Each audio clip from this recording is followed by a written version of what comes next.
Well, howdy everybody, and welcome to the Green Album. This is yours truly, Bobby Angel, and I'm real proud of they're calling it the Green Album, and technically it doesn't have a name.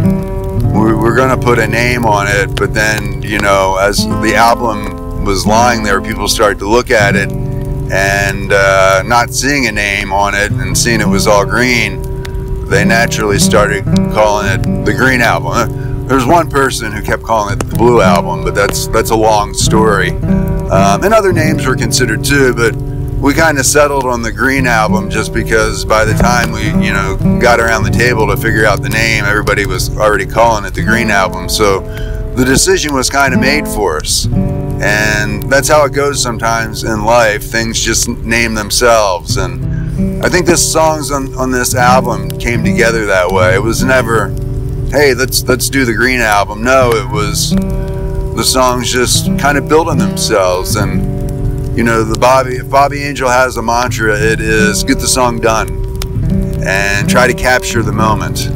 And that's what songs are all about. You try to, the longer you sit on a phone, the longer you sit on a song, the more it loses its original intent. So you just try to, you're never going to get it perfect. And you do sometimes refine it in singing. When you start performing over time, you're like, this works better than that. I mean, you see that with many performers. That's why it's important to get out around the campfire and actually sing the song. And, that's what a campfire shanty is all about. The album both builds upon and is a departure from the first album, Bobby Angel's first album, New Pangea.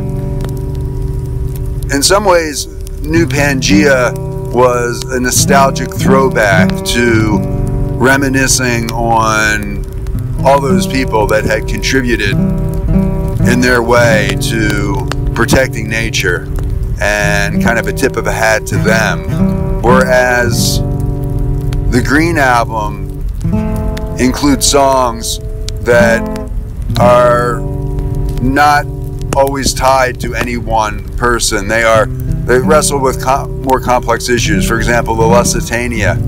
It's an anti-war song that tries to unseat the Titanic as the top maritime disaster of our collective consciousness. And then tied to the Lusitania is old Jim Dill. He was an old World War I vet, the Great War, the war that would end all wars. And of course, the Lusitania has a tie-in to World War I, and that's why both in their way are anti-war protest songs. But Jim Dill found some semblance of solace by becoming a hermit in the swamp. And then where he found that his hermitage is not too far down the road from where, the Ballad of the Florida Panther was written. And I think, you write songs and you're writing songs, then all of a sudden you write a song and you're like, I got an album. And in this album, it was preserved. And this is a song that I teamed up with Rudy, who we wrote the 3 books with.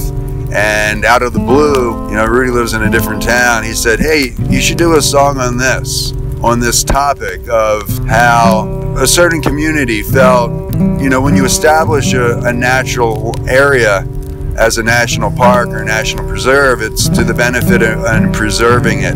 But there's always the people before that lived there that feel like they weren't properly included in the decision making. So it's a story, it's a complex story, and I think it's not, the whole Pollyannish, oh, we restored nature, we did a great job. I think it's, there's complex feelings involved and many different perspectives, and I think this song kind of captures that, and it's a cathartic song.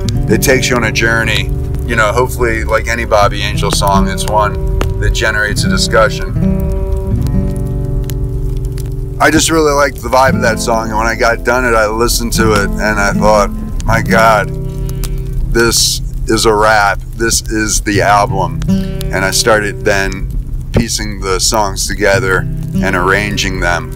So, well, that's the story, or one story on the Green Album, or that's what they're calling it. So I hope you enjoy the album, all the songs, how they're arranged, and looking forward to hearing from y'all.